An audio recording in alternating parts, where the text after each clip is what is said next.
I'm Tenitra Batiste. 2 turnovers on offense, 2 touchdowns. Defense gave up. And 2 missed field goals. Well, those are not the twos that I like to kind of call consistency. That ain't the consistency I'm looking for. I'm Aaron Freeman, and here we go again. I'm Jarvis Davis, and I promise I'm not going on the tangent today. ATL! ATL! Rise up, A-Town. It's the Falcons Squad. Everything Atlanta Falcons every week. Breaking down all the big hits and game-changing plays from the ATL. The way only the Locked On Podcast Network can. Straight from the ATL, the Falcons Squad Show starts now. Welcome into the Falcons Squad Show, your home for the best Atlanta Falcons football talk. I'm your host, Tenitra Batiste. Alongside me are Locked On Falcons host Aaron Freeman and Locked On analyst Jarvis Davis. Falcons senior reporter Tori McElhaney will join us in a moment. And of course, the Squad Show is part of the Locked On Podcast Network, your team every day. And this episode is brought to you by Mazda. Like our players, we sweat every detail because when you make every moment count, every move count, pulling off the unexpected is only the beginning. Stay tuned later for highlights in this week's Moving the Game Forward, Mazda, move and be moved. So a dub in the chat 1 week, a drubbing the very next. We'll talk about it. And special teams wasn't so special. Time to talk about that being a trigger because, like I said, no consistency. And the Commanders are coming, but are the Falcons ready? We'll discuss. But first, let's talk about this team dropping to 0-2 in the NFC South, while the Panthers are 1-0 and in second place behind the Bucs for the division lead, and how the Falcons can reset and reset fast, guys. So got to take you back to a darker space as we get ready for our Therapy Monday. When you lay a goose egg, as the Falcons did in Sunday's game against the Carolina Panthers, it's obvious that your offense didn't deliver. But let's think about this maybe a little bit more bigger picture. 3 games, 3 mid to muddling performances so far in 2025. Seeing the team have success on the ground last week, I mean, it was encouraging, but we still saw some things that need to be cleaned up. So that said, think about the groups on the O-line. The QBs, of course, more of one QB, but I digress. Receivers and tight ends, running backs, O-line, Jarvis. Which concerns you the most with how they've performed through these first 3 games? Oh, for me, it's definitely the quarterback, number 9. I'm not talking about 18 because he ain't play enough for me to sit up here and try to play some blame on him. He got enough last year. So I have to start with Michael Penix because when you look at it, seems like this dude was programmed. Take the check down, take the check down, take the check down. And leading up to this game, I said that they were going to be able to take advantage of that middle of the field because of the linebacker core, and they're not that talented. I'm sorry, that's just me. They're not that talented of a group. And you saw the Falcons once they got into kind of hurry up offense and started to pick up the pace because they ain't have any choice. They were able to take advantage with some throws over the middle of the field with Kyle Pitts, and I think that that should have been part of the game plan. And I think that the one thing that I feel about this offense, and when you're going through struggles like that, specifically for a young quarterback, there have to be things in place to get him comfortable. And you do that by, getting into a tempo, getting up into a tempo or a hurry up type situation, because especially with a group of plays that he's very comfortable with. And I think that because what that does is for the opposing defense, it keeps that same personnel out on the field. And a lot of times when you are switching in and out, sometimes with the personnel, every other play or every play, that kind of works to the defense's benefit because they are, adjusting to what you're doing. They're trying to match up personnel with you on a consistent basis. So, yeah, I feel like I have to lay this at the feet of Michael Penix when it comes to what my biggest concern is, because I feel like it was just off, and it was just he was going to his check down immediately. There were plays being called for Bijan Robinson coming out of the backfield. They were able to have some success with that, but it's just like it can't be a combination of two where you're just immediately going to the flat. Like I'm talking about, it was just as soon as the ball snapped, check, boom, I'm right here down to my check down. And he was saying he didn't even see when they threw that interception over there in the flat to the left. he didn't even see it because he was programming his mind like, hey, this is more than likely where I'm going to have available. So that's exactly where I'm going to work my way to, probably a little bit quicker than I should be. And that's why you saw those type of turnovers. So yeah, I feel like Michael Penix probably had his worst game as a Falcon on yesterday. Yeah, and Aaron, just two things that Jarvis mentioned that kind of stood out to me, but I want to get your thoughts as well, are talking about those linebackers. When you look at some of the ratings of various defensive groups and then defenses overall in the NFL, the Carolina Panthers were ranked at the bottom of just about every statistical category coming into this game. And this game single-handedly vaulted them to the middle and in some areas to the top of defensive ratings. But yeah, their linebacker core, maybe the most suspicious of all of the defensive groups, because of being at the bottom, Aaron, they were at the bottom of the bottom in terms of rankings for those groups. That's part one. And part two, to your point, Jarvis, just kind of like you said, the check downs and being so quick, Michael Penix Jr. to check down. It takes me back to, okay, Raheem Morris, I thought that we had established that you guys wanted an elite processor. And we're all thinking, okay, you got one in Michael Penix. If you're checking down that fast, you're not giving yourself the opportunity to show how much of an elite processor you are. But Aaron, when you look back at that game now that you've had some time to kind of think about the fact that, yes, the ground game was encouraging, but yes, we also still saw some things that needed to be cleaned up even last week that carried over into this week. Whether you look at the QB, the receivers, tight ends room, running backs, or O-line, where's that most concerning for you as far as how they've performed through the first three games? Well, when you frame the question this way, when you look at the position groups, like I think, the only group that I would say has performed up to the standard is probably the running back position. And a lot of that is just, Bijan and Tyler Algier doing what they do. I think every other unit has underperformed to a certain extent. To me, with Penix's underperforming, some of that is just kind of the expectation for a young quarterback. I think a lot of, some of the issues with Penix, I think Jarvis makes great points. There were a couple of times where, like on that pick six, he had an open Ray McLeod on a backside dig there. Yeah. He missed an opportunity there that was wide open, just sort of checking the ball down. And obviously you get a bad result there. And there are a couple of instances like that where I think Jarvis is dead on, where, maybe Penix is a little too quick to check down and not really see and read the field. And I think some of it is,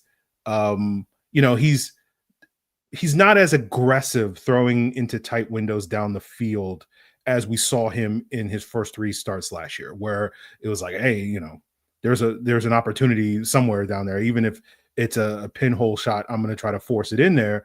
And we marveled at that, and we were like, oh, this is going to be great. And I think part of the issue is, he's kind of playing a little bit more conservatively, living to play another down, not putting the ball in the harm's way, which, makes sense for a young quarterback. You don't want to necessarily have him forcing it. But part of the selling point of Michael Penix is like, you're going to get the best of both worlds, and you're only really getting the check down stuff at this point in time, in terms of not putting the ball in harm's way. And obviously on Sunday, he did put the ball in harm's way on both of those throws that were picked off. So I think when you look at the underperforming of Penix, a lot of it is just kind of like, oh, he's not the super advanced young quarterback that was just going to immediately, hit the ground running going into the season that we had been sold on. And again, whether we should have been buying what the team was selling on that is another conversation.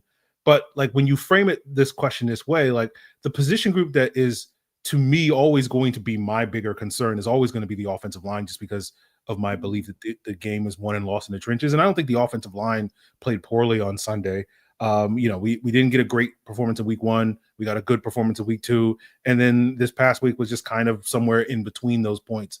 But like, when you have all these position groups collectively underperforming, like, the one area that for me personally, I would like to see more stability is the offensive line, and not have some of the ups and downs, particularly when it comes to, one of the things that, given Penix's underperformance in the passing game, not necessarily stepping up, you want this run game to look like it did in week two on a consistent basis, week in and week out. And you just didn't get that on Sunday.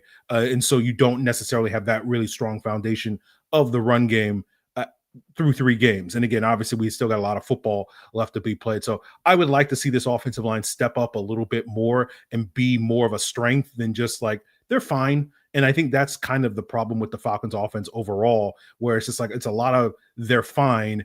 And a lot of what we wanted to believe this offense to be going into the season was these were all going to be strengths. And it's all been just like, they're okay. And obviously, okay was not nearly good enough on Sunday and resulting in 0 points. And so that, like, I think that's kind of the challenge for this team. And so it's going to be interesting to sort of see which group kind of steps up, because right now it's just kind of like, if Bijan and Algier aren't getting the football, then the Falcons offense is pretty mediocre so far this season. And something has to change in that regard. And it'll be interesting to see what changes moving forward. Heck, and the scary part, Free, was that they got the ball yesterday just fine, and this offense was still not even mediocre. So it gets a little scary. And I think too, Jarvis, before we move on, one of the other comments that you made, which maybe relates more to what Zach Robinson can do, is like you said, there was success, even nominal success, throwing up the middle and with putting Kyle Pitts in position. So sometimes you got to ask that question, like, okay, are we back to that again? Are we back to not knowing how to use Kyle Pitts again and putting him in places to succeed? And are we back to saying, hey, Zach Robinson, can you move a little bit faster on taking advantage of what the defense is giving you, similar to what we saw last week against the Vikings? But ultimately, it just kind of made me think like, okay, Zach Robinson, well, what do you need to do to get each group right or get each position right? Because whether it's your tight ends and getting Kyle Pitts involved in a more successful space, or to Free's point, whether it's taking those running backs and all of those yards they're gaining on the ground and actually turning them into points, something different has to happen. But what's that get right from Zach for this group, for the individuals, and even the way that he's approaching the game? I think it goes back to what I said, as far as like having a group of plays, having a group of plays that Mike is really comfortable with, like some go-to type situations, like Aaron and I talked about on Locked On Falcons. We talked about how there need to be some mixtures in there. Like, maybe you go to a gap scheme play and then run play action off of that. You know what I mean? Start getting Michael Penix on the move a little bit more. Get him out of that pocket. Don't necessarily have him in a straight drop back type situation, because I think that when stuff hits the fan, like it seemed like you just didn't have an answer. Like you didn't have a counter. You were like, oh, you got punched in the mouth, and it was just like, hey man, we just trying to figure it out, baby. What can we do? And because it just felt the offense didn't have any flow. And like I said, it starts with the quarterback. True enough. I'm not going to bypass Michael Penix, but I feel like Zach has to have that counter, because hey, you want to be able to run the football. That's the foundation of this offense, because Bijan Robinson and Tyler Algier are the foundation, mostly Bijan, is the foundation of this offense. And you have to go into every week, regardless of what the defense is doing or showing you on tape. You got to say, hey, we want to be able to establish the run. However, if we aren't, here's what we're going to do, because this is what they've been showing us leading up to that matchup for that week. Yeah, I think it boils down to what Jarvis said. Like, there are no easy buttons for the Falcons where they can just kind of press the button and be like, okay, well, we know this works. And watching the film, like, Carolina to me had a bunch of easy buttons where it was just like, okay, well, here's a play that we can run that we're going to get 5 yards, we're going to get 8 yards pretty easily, and we're just going to be able to matriculate the ball down the field. It didn't feel like the Falcons really have that. And a lot of their easy buttons typically over the last year plus have been just basically, hey, Drake, go in. Hey, Darnell, go in. Hey, Bijan, do something incredible. And it's not necessarily the schemed up sort of easy buttons. We can run a screen here. We can run this simple concept that we know is going to work, and that's going to consistently sort of get the ball moving. And so I think that's going to be one of the challenges that this team is going to have to, overcome, which is like, what and then that gets to, I think, what Jarvis is saying, like, what's the identity of this team? What is the strength of this team? What are the things that you can lean on consistently week in and week out that you know are going to be effective? And they're still in the process of figuring that out. Yeah, I think you hit the nail on the head. As much as we like to say, Free, that this offense was always going to be run and kind of dictated by what happens on the ground, you still on some level feel like when you look at the offense in its totality, what is its identity? And yesterday kind of showed that like maybe they're not sure, because you do have a guy in Michael Penix Jr. who can be a generational quarterback, but you already know by what you've seen in Bijan Robinson that he's a generational running back who has a really nice complementary piece in Tyler Algier. And not that you can't have a complementary pass run game, but at some point, all the pieces have to come together and there's an identity. And you say, here's who we are, here's what we're going to do, but we're going to execute that all the way into and through the red zone.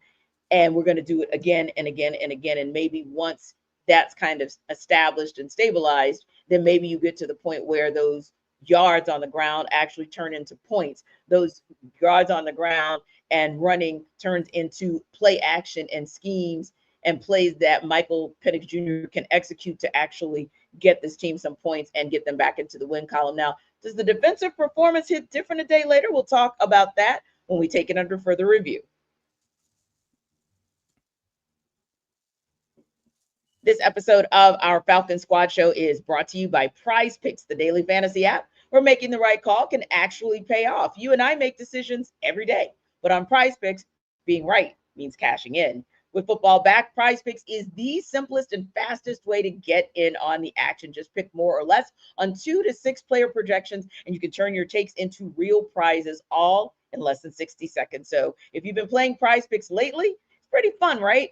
And it's something that you can stay locked in for the entire season. It's quick, it's easy, and honestly, it'll be your favorite way to follow along with football. And think about the projections. There is a pretty nice matchup that's taking place tonight with some high octane offenses in the Baltimore Ravens, the Detroit Lions. You got to ask yourself the question, is Lamar Jackson going to be able to sneak and get one on the ground? Or do you go with Derrick Henry and more or less on him getting a rushing touchdown tonight against the Detroit Lions, who we know can put it in the air and put some points on the board? So download the PrizePicks app today and use code LOCKEDONNFL to get $50 in lineups after you play your first $5 lineup. That's code LOCKEDONNFL for $50 in lineups after your first $5 play. PrizePicks, it's good to be right.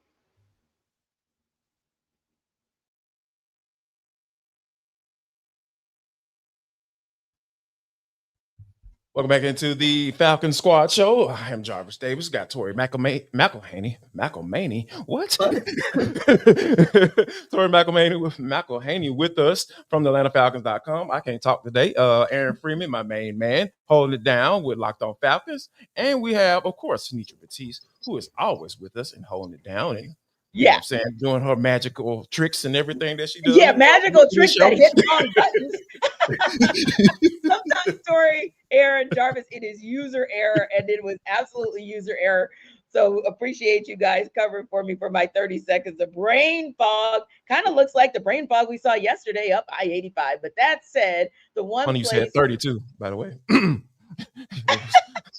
Somebody had 30 points of brain fog yesterday. Subconscious, you know what? It's subconscious at this point. I promise you, it is so subconscious at this point. So, guys, when we look at yesterday, and I wanted to get your opinion, because what we try to do here on our Falcon Squad Show on Mondays is kind of say, hey, we too need almost 24 hours to kind of go back to the tape, kind of process what we saw, if you will. So, in spite of my little faux pas about 30, the 30 burger, it happened. So Aaron and Jarvis, you said this during Sunday's post-game show. Tori, you may have had a thought that was similar, that it wasn't that the defense necessarily played bad. I mean, at the end of the day, they still held the Panthers offense to just 224 total yards, right?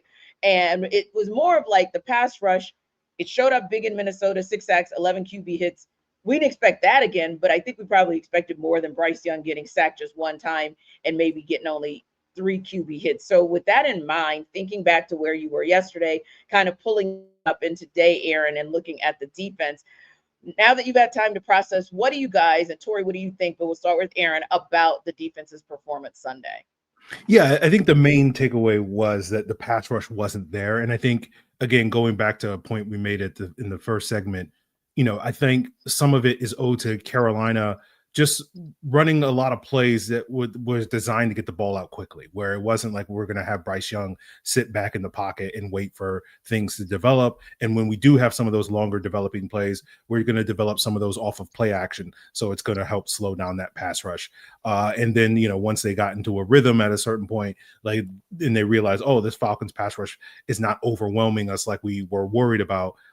They were able to kind of operate whatever they wanted to do. And so to me, when we're criticizing the defense, it's basically you didn't do anything to stop Carolina from doing what they were able to do. It's not that you played poorly or anything like that. It's just like Carolina was just like, okay, we want to do A, B, and C.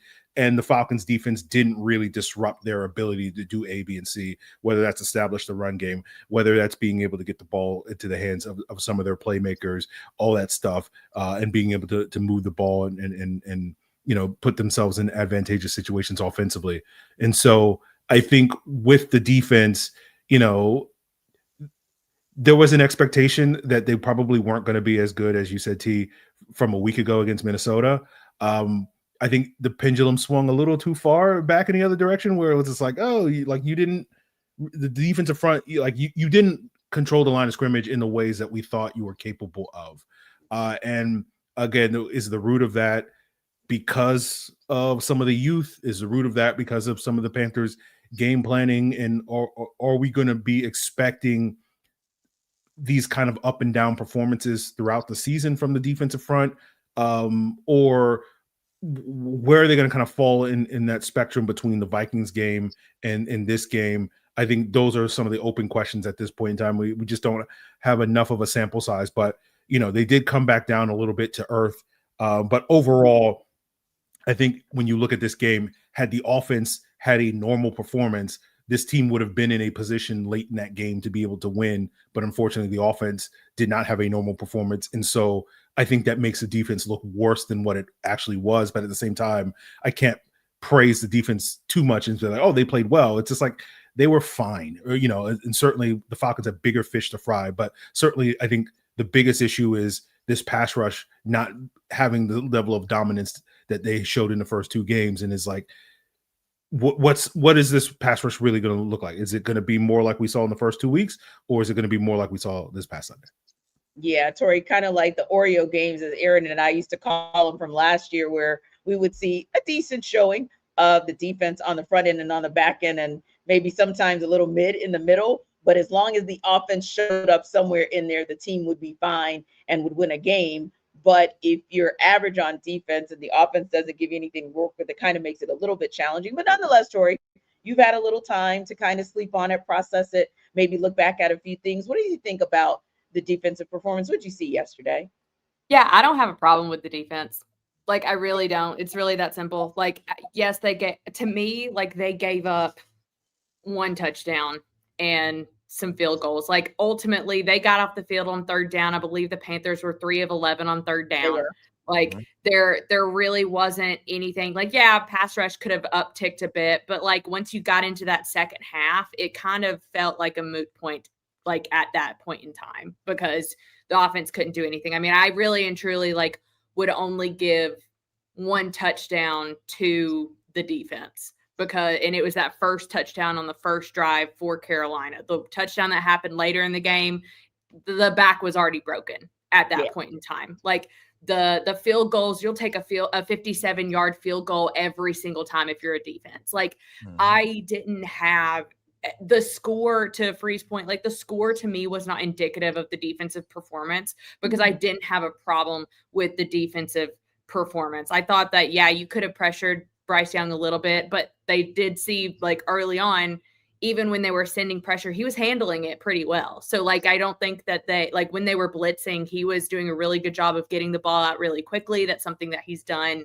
over the first, 3 weeks of this season. So I really don't mind that they were playing a bit more of a passive style to keep things in front of them and give up some yards here and there and really, like, get off the field on third down. Like, I don't have a problem with that. What I do have a problem with is, of course, the offense not doing anything with the opportunities that the defense or like special teams outside of the kicking game gave them. So for all of those reasons, like even going back and watching it, like, yeah, there are a few things like defensively, I'd be like, oh, like they missed an opportunity here, should have gotten Bryce Young down here, or should have had a PBU here. Like, I can do that with any game. I could go back and do that with the Minnesota game. But like overall, the reason this team lost this game to me was not because the defense gave up what they gave up. The prevailing comment and the prevailing issue is that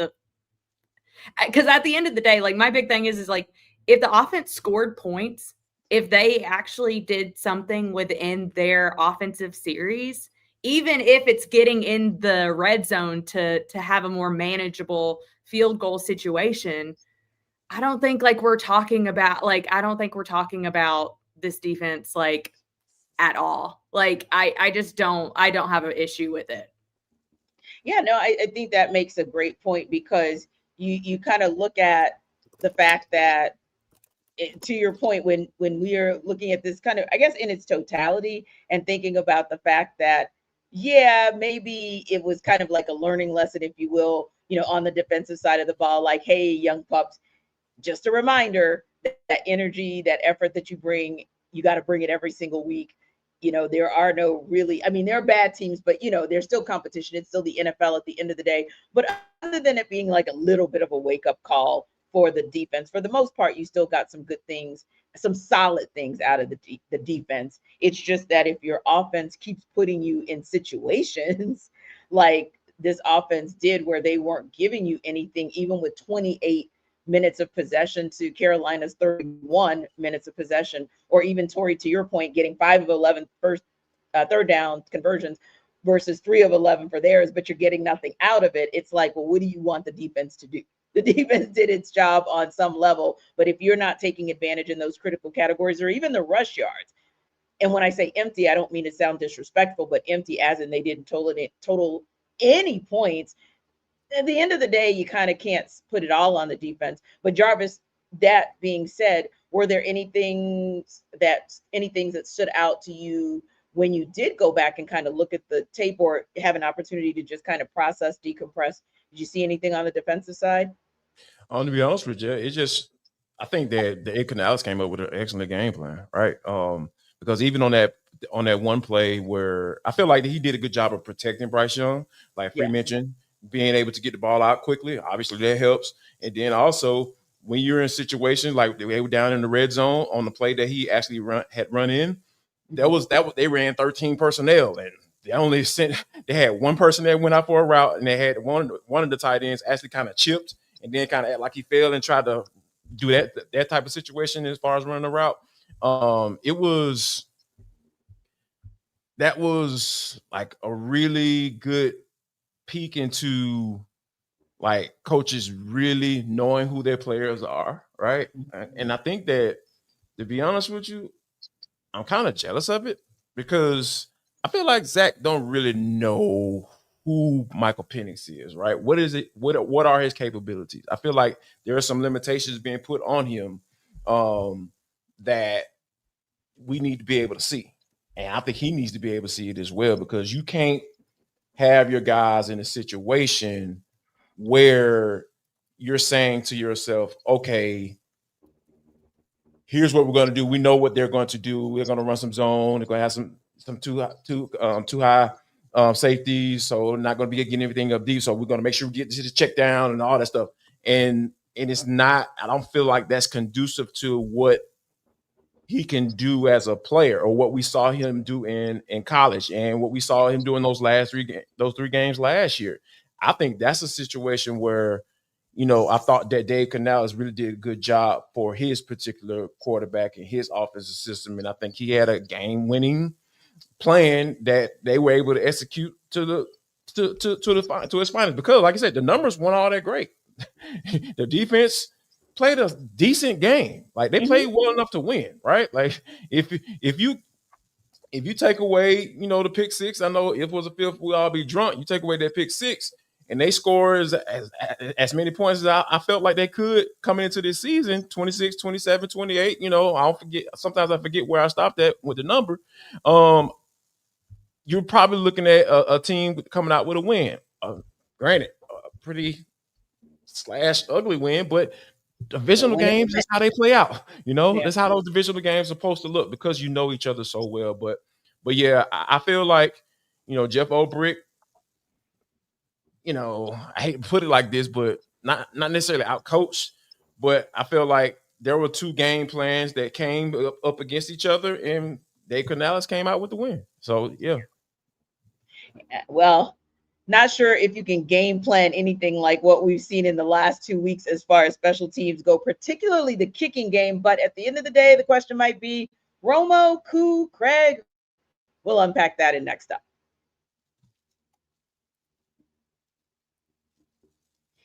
This episode of our Falcons Squad Show is brought to you by Mazda. Moving the game forward for those who believe it's not just about playing the game, it's about redefining it. There are moments that do more than put points on the board. They move crowds, move culture, and keep moving the game forward. And this week's moment that maybe moved the game forward is honestly with the Kansas City Chiefs. We, as NFL fans, as those who cover the NFL, we are not accustomed to seeing a Kansas City Chiefs team going into week 3 of the season 0-2, but they showed up and showed out and really showed in the second half why they have been champions of 3 of the last 5 years before, of course, this last Super Bowl championship run by the Philadelphia Eagles. But Patrick Mahomes, 22 of 37, 224 yards and a touchdown, but more importantly, on a big drive that put them ahead for good in the fourth quarter, a huge 3rd and 4th down play for him. That's the kind of thing you want to see. Andy Reid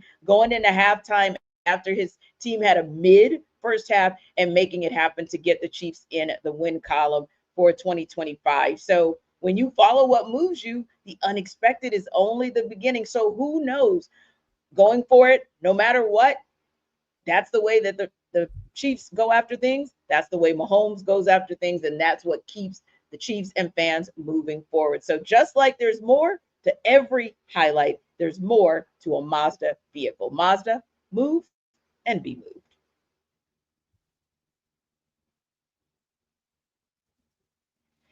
So, Tori, the Falcons' new leg shanked his first field goal. Wide right. Followed up by doing the same in the opposite direction on the next kick. Now, we all know Falcons cut Younghoe Koo, but John Parker Romo, man, he seemed a little bit shaky too on Sunday.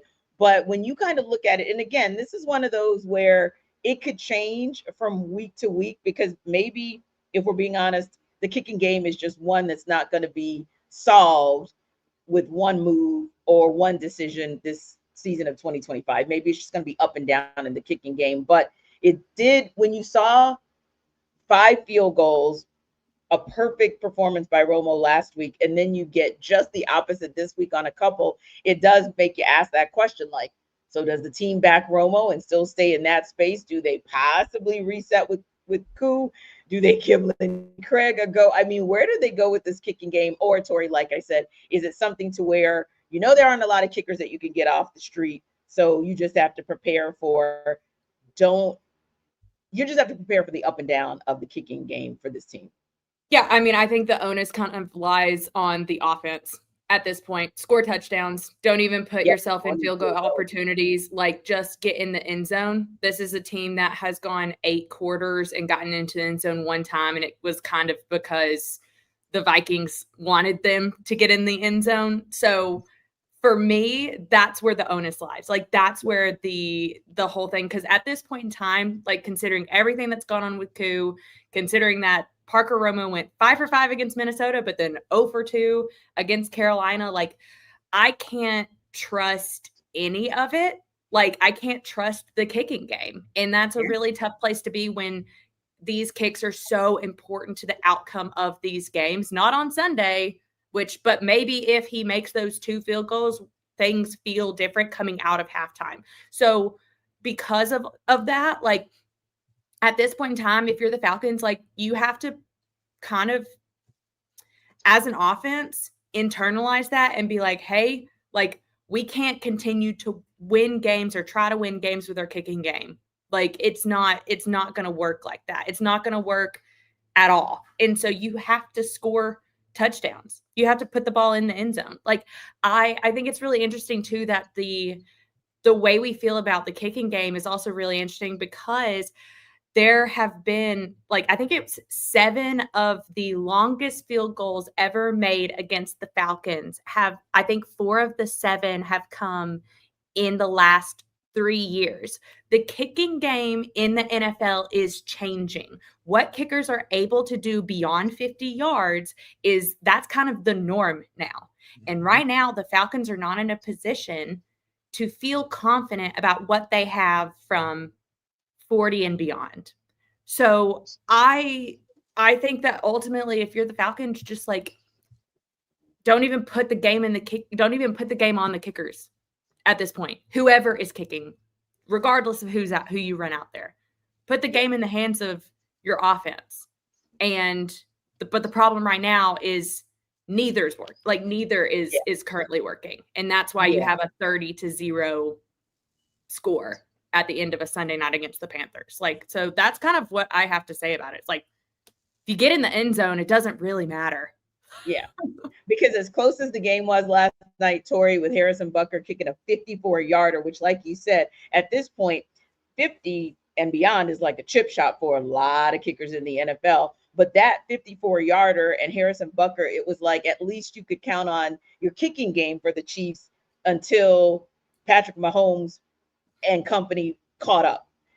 On the flip side, on the Giants side, they were really thinking, okay, we're doing this. Like Graham Gano helped to kind of keep them in the game, even though he was a little bit injured, by the way.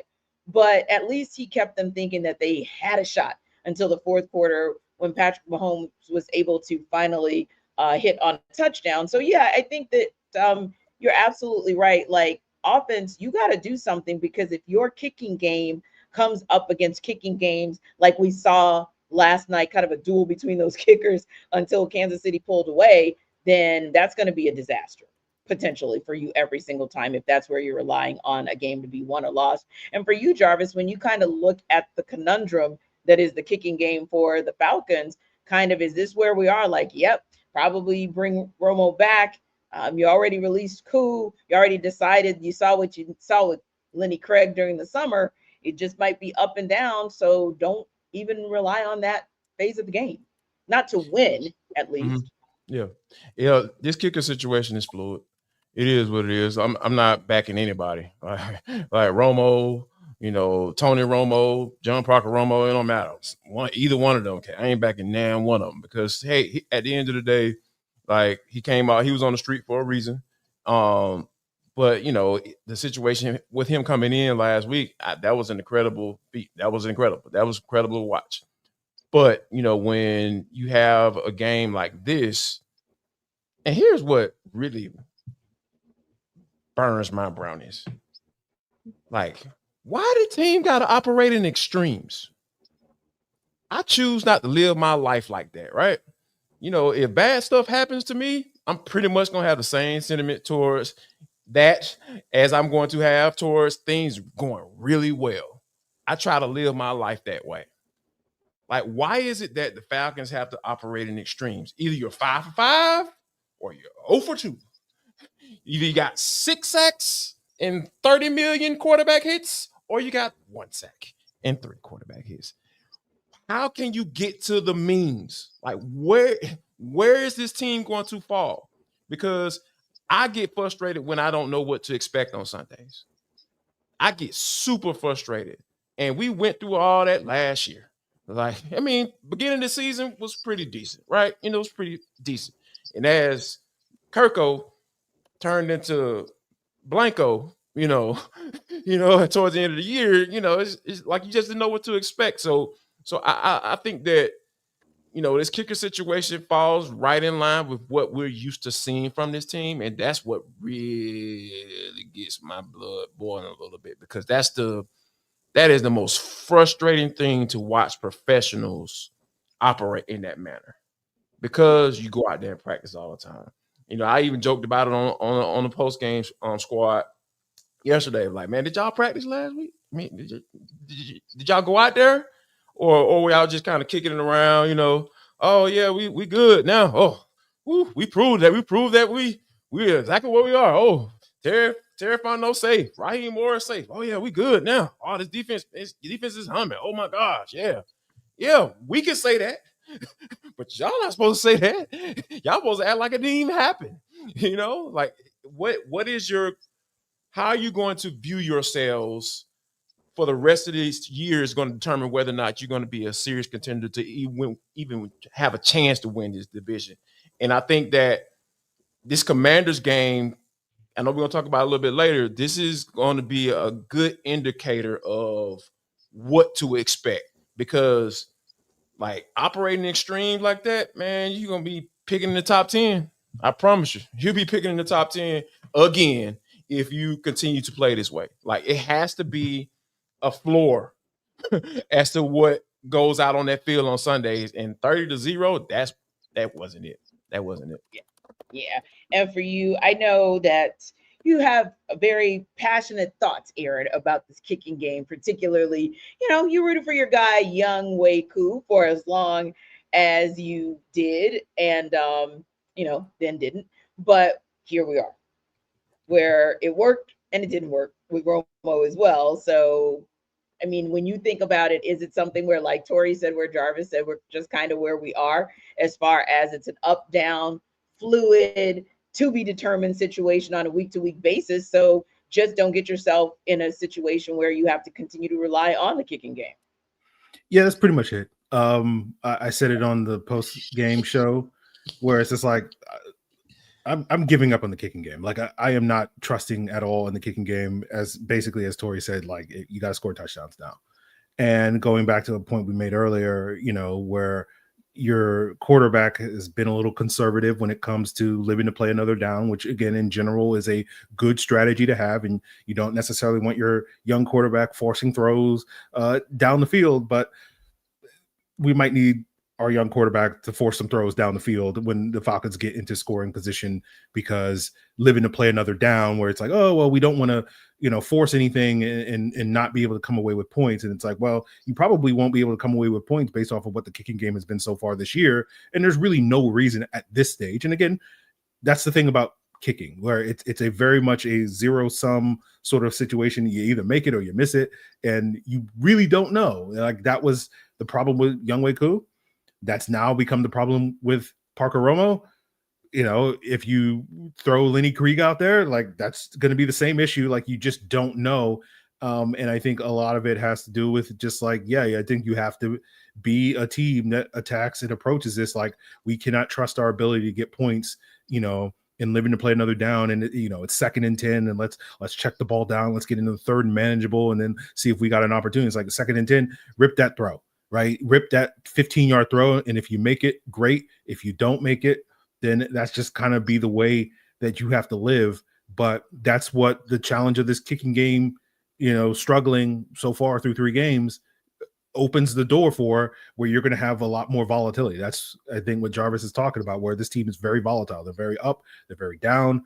I don't think that problem is going to go away unless this offense can just really start to fire on all cylinders. And so far we haven't seen that.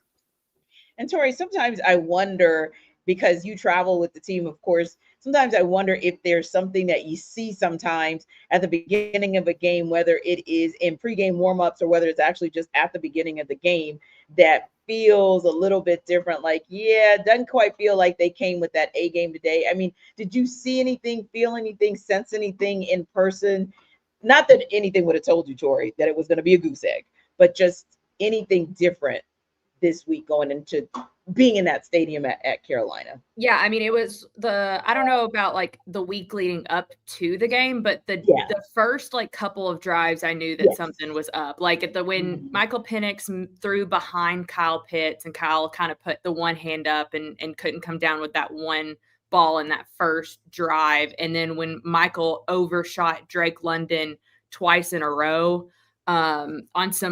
when Drake was pretty open, I felt that this thing was not where it needed to be. And then of course, when you get the whole, like, there are issues with the headset and it's like you have the head official coming over the loudspeakers and being like, hey, the Falcons are complaining to Sarah Thomas on the sideline that, like, there is no that they can't hear and there's issues with the headset. Like, the fact that all of that was like happening within the first couple of drives, I mean, and they got it fixed eventually, but the fact that all of that was happening, and then also the fact that for the second week in a row, the Falcons got a delay of game penalty coming out of a timeout, in which they tried to, like, save a delay of game penalty by calling the timeout. Like, those things, those misses, those arguably drops, those procedural stuff, like, when that happens to start a game within the first two drives, the first two series of a game, I mean, the vibes just kind of could never accelerate from there. Yeah. And thank you for reminding us of that as far as that headset goes, because it got fixed. But again, you're a young team, you're on the road, and not making excuses or whatever, but just another example of how, hey, these are the types of things that happen that you maybe don't account for per se when you're practicing, but you have to prepare for, because anything can happen and you have to be able to bounce back from those things. But real quick, guys, before we wrap up, I wanted to ask, and Tori, I'll start with you, in terms of what Marquise Williams has to do, because as we talked about on the post-game show, you can't put it all at the foot of the kicker either. Like, there were some moments where when you're looking at your punt return and your 2 punt returns for 0 yards and you have -1 on one of your kickoff returns, like, that's a questionable situation as well. So what can Marquise Williams do to kind of reset, help his special teams unit reset, to set them up for really sustainable success, maybe so that we won't see in the other aspects of special teams the up and down? Yeah, I mean, I think it sounds really simple, but, like, do the little things right. Like, don't muff a punt. Like, don't have one of your gunners running into the guy who's catching the punt. Like, that when Billy Bowman ran into Ray McLeod, like, that felt like a microcosm of that first half, where it was like the Falcons could literally not get out of their own way.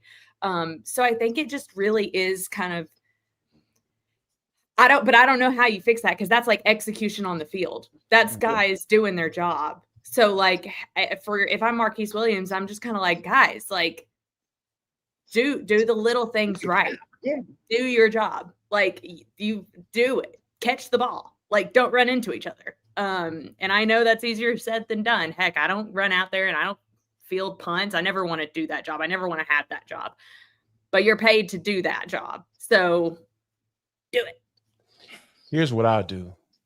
I will tell Marquise Williams, stop speed dating with who's going to return. Like, stop rotating all these doggone guys. Pick a guy. Jamal Agnew's hurt. Pick his back up and stick with it. Like, you can't do it. You talking about, when it comes to football, guys are just so routine. Guys are so used to routine.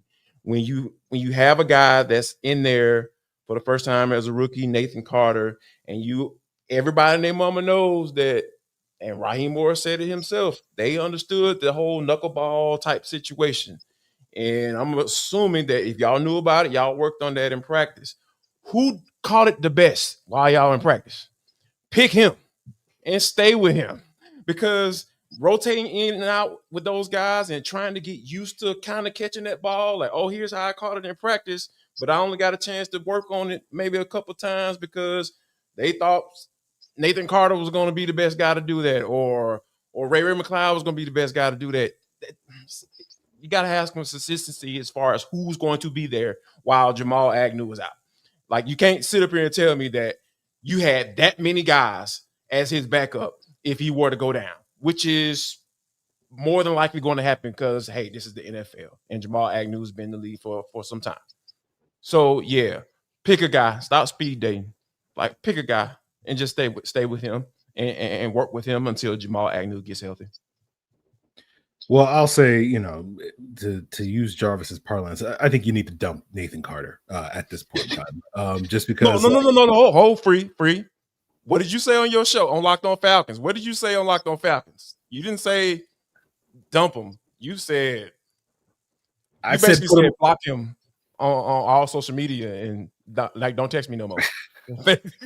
I mean, like, look, my question with Nathan Carter is, what is it that you do here? Because like you're not stealing snaps from Bijan and Tyler Algier, and clearly you're not a special teams maven. And to me, like when it comes to this, like Nathan Carter never returned kicks in college, didn't return kicks this summer, and so the Falcons basically are like, oh well, we'll teach you how to return kicks, and clearly that did not work out because he really struggled to field the football. And that's part of the musical chairs that Jarvis is talking about, where it's like, okay, well, I guess this is not working out. Natron, you go out there, and then Natron's out here struggling to field it as well. And it's just like, all right, like what are we doing here, guys? Like, you know, and so again, nothing against Nathan Carter. Again, solid story, made the roster. No one expected it to, but like this is a practice squad guy. And it's like, if you're not going to contribute on special teams, if you're not going to contribute on offense, and he had some nice runs at the end of the game and then he fumbled it. And it's like, okay, like what is it that you do here? And again, like, I'm not trying to sit here and be like, oh, Nathan Carter's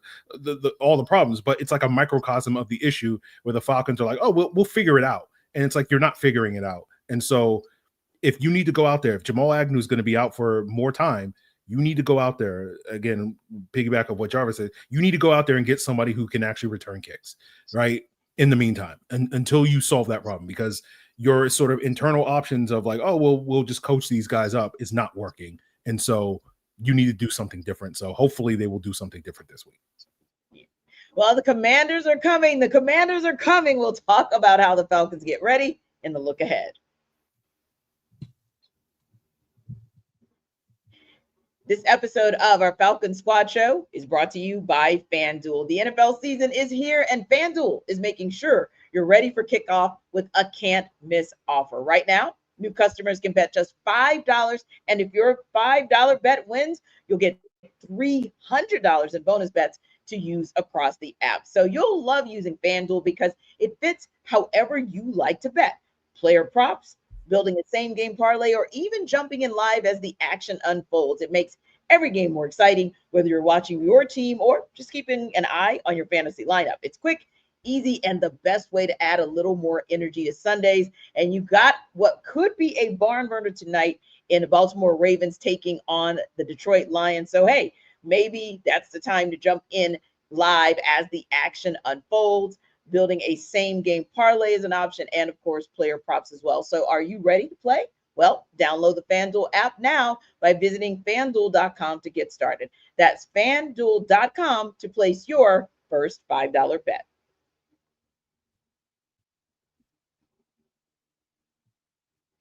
Well, the road doesn't get easier, Jarvis, as the Falcons get set to host the Washington Commanders, who are just playing some lights out ball right now. Of course, the thing that kind of stood out to me most is we know how last season ended, right? With the two shootouts, the two duels with the Washington Commanders and the Carolina Panthers. And so you're thinking when you go into the game yesterday, at a minimum, you don't want to get into a shootout with the Panthers. Darn sure don't want to get into a shutout situation, which is what happens. So what do the Falcons need to do? What's the biggest key to the game to be competitive against this Commanders team? Reverse not just their fate from week 17 in 2024, but also even from what we saw yesterday. I look at what we pointed out as a strength of this team. They have to perform at an elite level, and that's the offensive line and this running back room.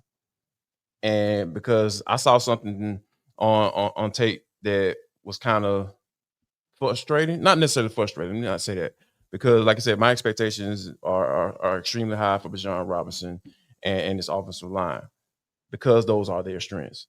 I saw something on tape that I thought was very not like Bijan. Like it was an outside zone play. I think it was the first run after they had got the turnover, and it was outside zone play. He kind of ran up to the line and then he kind of stopped. And the broadcast team was kind of talking about like, oh, that's like it was kind of cute. I was like, nope, it wasn't cute. Here's why it wasn't cute. Because Bijan Robinson was the backside tackle. And Matt Bergeron had got a hand on him, got into him, passed him off to Jake Matthews. Jake had him for a second or so, and then Jake kind of let him go because I would have let him go too, because Bijan Robinson would have been gone by the most times. Most times he would have been gone, but he wasn't. And then all you saw was Chris Lindstrom had Mr. Brown sold up too. He was on his knees, but he was in front of him. And most of the time, Bijan Robinson would have been gone by the time Derrick Brown had shed that block. And like those are just the little things like that can't happen, especially from that group. Because I felt like offensive line, we had these conversations. Offensive line is one of the better groups on this squad. Bijan Robinson is the best, most talented player on this team, right? You know, I feel like we all came to that conclusion. So we can't have those little lapses from you all. Like, I expect it from Billy Bowman. I expect that from Xavier Watts. Those guys are just getting their feet wet. James Pierce Jr., I expect him to disappear in games. Jalen Walker, I expect you to disappear in games because you're a rookie. It happens. But, oh, my goodness, that offensive line, sirs, Bijan, y'all can't afford to do that because y'all, this is where the money resides. This is where the money resides and where the talent resides. Hey, and y'all can't be half-stepping like that. Little things like that are the things that will get you beat. And you look on that particular play, Ashawn Robinson and Derrick Brown, they smashed Bijan Robinson right there, way late. And it was a 1-yard game. What could have been a 6 or 7, or maybe even broke it for an explosive. So, yeah, those are things they have to avoid in order to not have a performance like they did last week, especially when you got a team like the Commanders coming in town. Yeah, indeed. What about for you, Aaron? When you look at how this team cannot just reset from what we saw yesterday, but on the same token, even last season, so that it doesn't get into even a shootout situation with the Commanders again, what does that look like? What should that look like come Sunday? Well, to me, the thing that kind of turned the game for them the last time they played the Commanders was about midway through the first half. Washington realized, like, oh, they can't stop Jaden Daniels from running. And so basically Jaden was like, one read, if it ain't open, take off and run. And the Falcons really had no answer for that. And then you saw yesterday with Marcus Mariota stepping in for Jaden Daniels, and we'll see, who's going to start for this team next week. But regardless of who's going to be the starting quarterback for Washington, the quarterback run game is going to be an element of their offense, and particularly the design quarterback run game.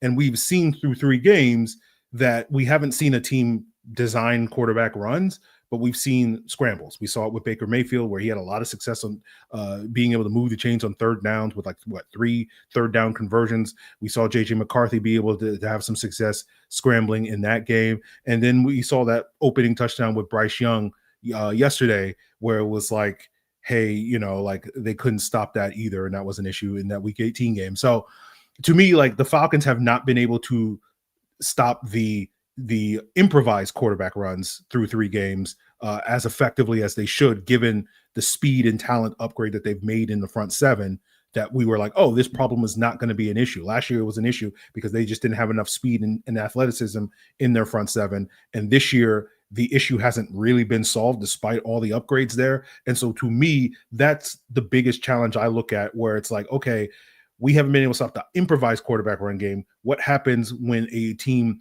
devotes to the design of the quarterback run game? And to me, if Washington is able to basically, whether it's on early downs with some of those quarterback runs or the third down scrambles that are going to move the chains, as we've seen from them, that to me is going to be the biggest challenge for this team, because if this defense can't get those stops and get off the field and shut that stuff down, then it's going to be a long day for the Falcons defense on that particular Sunday. And that only, raises the stakes for how good this offense is going to have to be in order to overcome those issues. So to me, the mobility of Mariota and Jaden Daniels is my biggest concern going into the next week's game. Yeah. And what about for you, Tori? What do you see as some of those adjustments and resets that this Falcons team needs to make in order to get ready for the Commanders?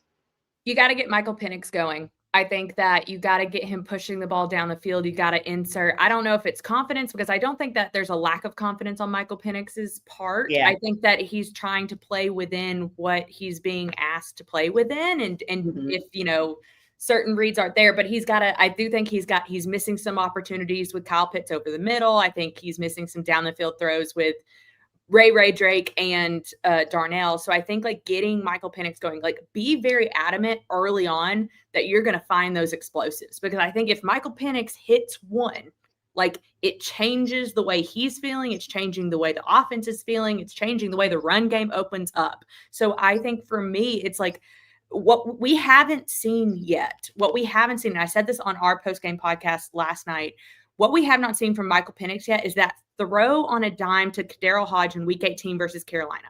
We have not seen him going back shoulder deep in the end zone to Drake London until Drake London comes down with the ball. We have not seen that fourth down threading the needle to Kyle Pitts against this Washington Commanders team, like to put this thing into overtime. We haven't seen those throws. Like we haven't seen those be connected. There hasn't been that connection in 3 games so far.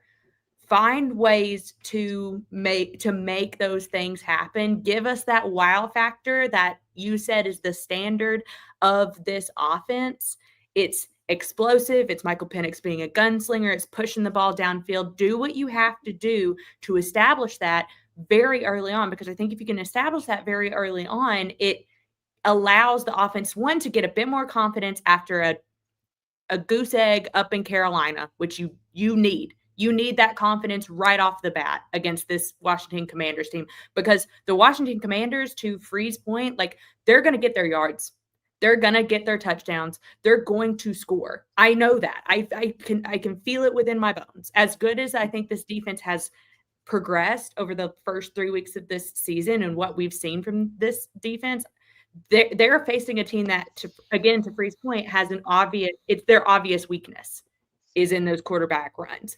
So you know that Washington is going to come out and get theirs. You've got to infuse some confidence into your offense, particularly your quarterback, and what you want to be able to do in pushing the ball downfield and getting those explosives and becoming an offensive highlight reel. We haven't seen that from this offense yet. You need to establish it right off the bat. Indeed. Well, thanks to our everydayers for making the Falcons Squad Show your first listen of the day. Be sure to stop by Locked on Falcons with your host, Aaron Freeman, as your second listen. You can catch Jarvis as a frequent contributor for Locked on Falcons, and check out some of Tori's great work at AtlantaFalcons.com. We'll see you next time.